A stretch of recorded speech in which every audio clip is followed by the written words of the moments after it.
साथियों, आप सभी का इस प्लेटफॉर्म पर स्वागत है। यहाँ पर हम लोग आगामी परीक्षाओं जैसे कि यूपी पीसीएस 2023, यूपीएससी और एमपी पीसीएस इन सभी के लिए करंट अफेयर देख रहे हैं और इसी कड़ी में आज के दिन हम लोग जो यूटेरिया पब्लिकेशन और संस्थान है इनके द्वारा जो है करंट अफेयर की मैगजीन निकाली गई है, जिसमें 1 अप्रैल 2022 से लेकर के 1 अप्रैल 2023 तक के करंट अफेयर को संकलित किया गया है। और इसी में इन्होंने जो है 10 प्रैक्टिस सेट दिए हैं और इनका जो पहला प्रैक्टिस सेट है वो केंद्रीय बजट 2023-24 से संबंधित प्रश्नों पर आधारित है। तो यहाँ जो इनका पहला प्रैक्टिस सेट है इसको यहाँ पर देखेंगे, जिसमें केंद्रीय बजट 2023-24 से संबंधित प्रश्न है। तो चलिए प्रारंभ करते हैं।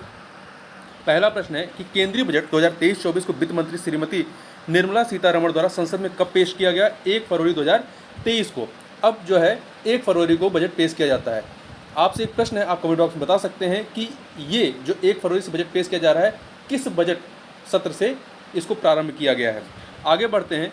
केंद्रीय बजट 2023-24 का बजट का आकार कितना है? तो इसका आकार है 45,03,097 करोड़। ये आंकड़ा याद रखिएगा, कई बार पूछा जाता है। अगला है वित्त वर्ष 2023-24 में राजस्व खर्च का कितना बजट अनुमान लगाया गया है? तो ये कितना है? 35,02,136 करोड़। अगला है वित्त वर्ष 2023-24 में राजस्व प्राप्ति का कितना बजट अनुमान लगाया गया है? तो ये 26,32,281 करोड़ रुपए हैं। बजट 2023-24 में 7 प्राथमिकताएं अपनाई गई हैं, जिसे क्या नाम दिया गया है? जिसे सप्तऋषि नाम दिया गया है। निम्नलिखित में से बजट 2023-24 के 7 प्राथमिकता या सप्तऋषि से संबंधित कौन से हैं? तो इसमें समावेशी विकास, हरित विकास, अंतिम व्यक्ति तक पहुंचना, सक्षमता को सामने लाना, वित्तीय क्षेत्र, अवसंरचना एवं निवेश। परंतु जो 7वां इसमें लिखा है युवा शक्ति भारत प्रगति, तो इसमें युवा शक्ति तो है परंतु भारत प्रगति इसमें शामिल नहीं है। तो इसलिए 1 2 3 4 5 6 तक आप इसमें लेंगे तो सी ऑप्शन हो जाएगा। और 7वें में जो आधा है भारत प्रगति, ये इसमें शामिल नहीं है। युवा 7वां जो है युवा शक्ति है।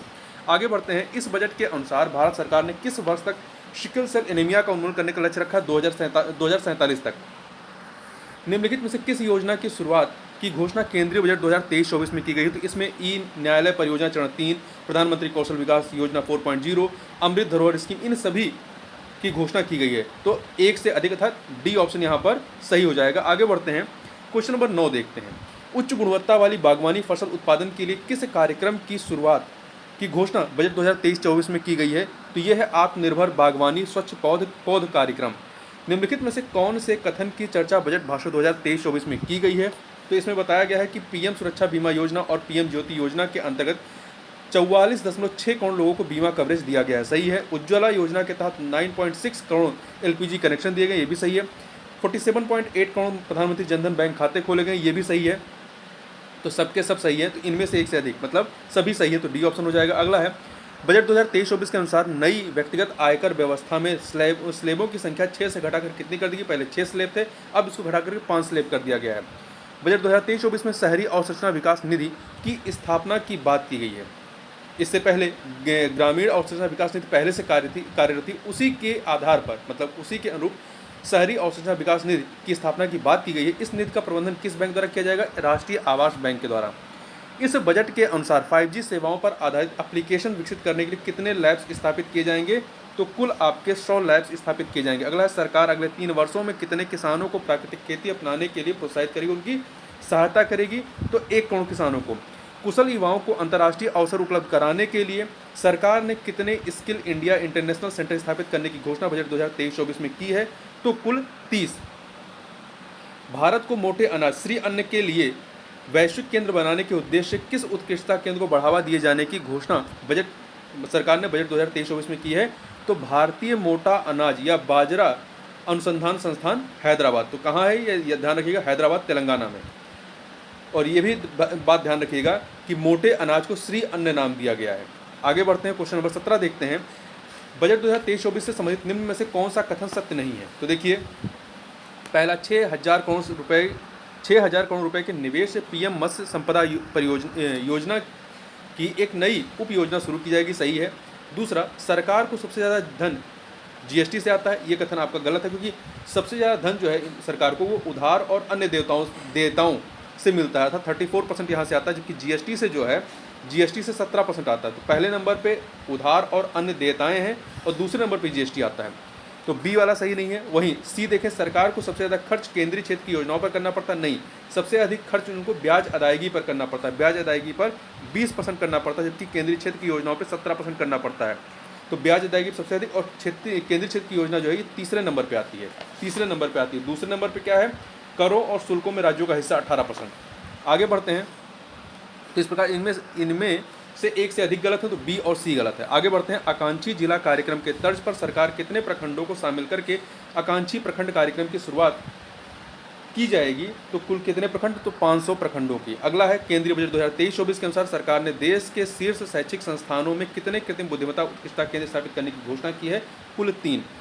बजट में चर्चा किया गया है कि आई गॉट कर्मयोगी क्या है, तो ये जो है आपका आई गॉट कर्मयोगी एकीकृत ऑनलाइन प्रशिक्षण मंच है। आगे बढ़ते हैं, वित्तीय वर्ष 2023-24 के लिए रेलवे का पूंजीगत परिव्यय कितना रखा गया है, तो ये 2.41 लाख करोड़, एग्जैक्ट देखें तो 2.41 लाख करोड़ रुपए है, तो सी आपका सही हो जाएगा। आगे बढ़ते हैं, सरकार द्वारा कारोबारी सुगमता को बढ़ावा देने के लिए बजट 2023-24 में निम्न से क्या निर्णय लिया गया है, तो इसमें 39,000 से अधिक अनुपालनों को कम करना, 3,400 से अधिक विधिक उपबंधों को अपराध की श्रेणी से हटाया जाना और जन विश्वास विधेयक को संसद में पेश करना, ये सभी निर्णय लिए गए हैं। अर्थात इनमें से एक से अधिक, मतलब सबके सब यहाँ पर सही है, तो डी ऑप्शन।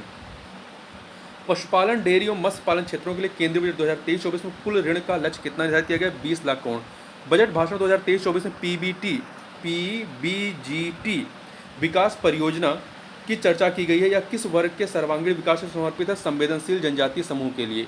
केंद्रीय बजट के अनुसार राज्यों को एक सेकंड, जीएसडीपी जैसे जीडीपी होता है उसी तरह राज्यों के लिए जीएसडीपी होता है कि कितने प्रतिशत राजकोषीय घाटे की अनुमति होगी, तो 3.5% तक की अनुमति है। आगे बढ़ते हैं, अगला है, बजट के अनुसार किस क्षेत्र के लिए डिजिटल पब्लिक इंफ्रास्ट्रक्चर का निर्माण किया जाएगा, कृषि के लिए। निम्नलिखित में से कौन सा कथन श्री अन्न से संबंधित नहीं है, तो भारत श्री अन्न का सबसे बड़ा उत्पादक है, सही है। संयुक्त राष्ट्र संघ वर्ष 2023 को मोटे अनाज का वर्ष घोषित किया है, सही है। भारत श्री अन्न का सबसे बड़ा निर्यातक नहीं, उत्पादक सबसे बड़ा, पर निर्यातक दूसरे नंबर का है, तो ये सही नहीं है, सी वाला। बजट में चर्चा किया गया मिष्टी पहल किससे संबंधित है, तो ये तटीय रेखा पर मैंग्रोव पौधरोपण से संबंधित है। केंद्रीय बजट 2023-24 में किस योजना पर बजट आवंटन 66% बढ़ा करके 79,000 करोड़ रुपए से अधिक कर दिया गया है, तो प्रधानमंत्री आवास योजना में। वित्तीय वर्ष 2023-24 के लिए राजस्व घाटा कुल जीडीपी का कितना प्रतिशत अनुमानित है, 2.9%। वित्त वर्ष 2023-24 के लिए राजकोषीय घाटा का कितना बजट अनुमान लगाया गया है, राजकोषीय घाटा का कितना बजट अनुमान लगाया गया, 17,86,816 करोड़। अगला है, वित्त वर्ष 2023-24 के लिए प्राथमिक घाटा का कितना अनुमान है, तो जीडीपी का 2.3%, और आंकड़ों में बात करें तो 7,06,845 करोड़। तो ये ए और सी दोनों सही, इसलिए इनमें एक से अधिक डी ऑप्शन हो जाएगा। अगला है, केंद्रीय बजट के अनुसार कितने नए नर्सिंग कॉलेज स्थापित किए जाएंगे, 157, ध्यान रखिएगा 157। इसको आप 1857 से कंपेयर करके 157 आंकड़ा याद रखिएगा। वित्त वर्ष 2023-24 के लिए कितना पूंजीगत खर्च का बजट अनुमान लगाया गया है, तो ये है आपका 10,09,61 करोड़। आगे बढ़ते हैं, वित्त वर्ष 2023-24 के लिए कितना पूंजीगत प्राप्ति का बजट अनुमान लगाया गया है, 18,70,816 करोड़। आगे बढ़ते हैं, अमृतकाल भारत @100 तक की यात्रा के दौरान निम्न से कौन से 4 मौके रूपांतरकारी हो सकते हैं, तो महिलाओं का आर्थिक सशक्तिकरण, पर्यटन, पीएम विश्वकर्मा कौशल सम्मान और हरित विकास, ये 4 3, 4, 5, 6 सी ऑप्शन। बजट के अनुसार क्षेत्रीय हवाई कनेक्टिविटी में सुधार लाने के लिए कितने हवाई अड्डों का पुनरुद्धार किया जाएगा, तो 50।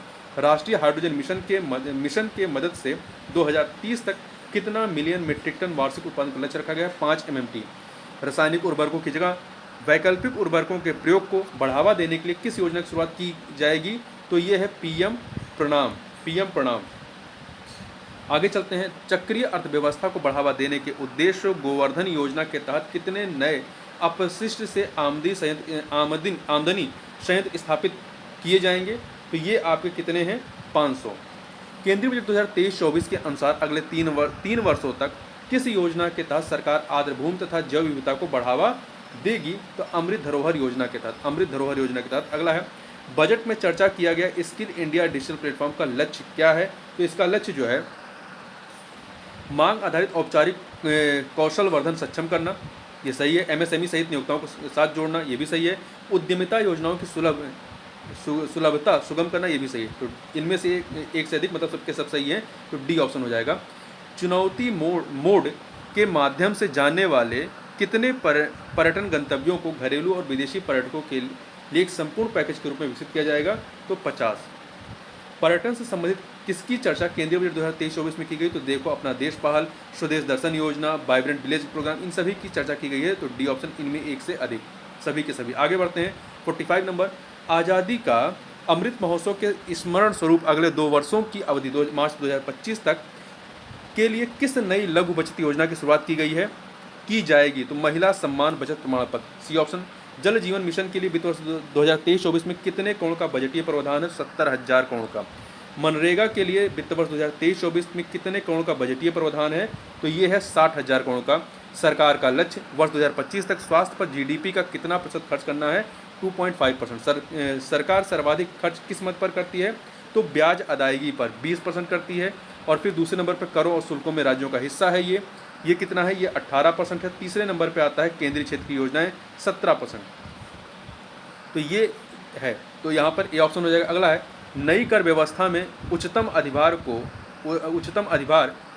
कर को 37%, 37% से घटाकर कितना कर दिया गया है? 25% कर दिया गया है। तो इस प्रकार से इस वीडियो में बस कितना ही। मिलते हैं नेक्स्ट वीडियो में, तब तक के लिए बहुत बहुत धन्यवाद।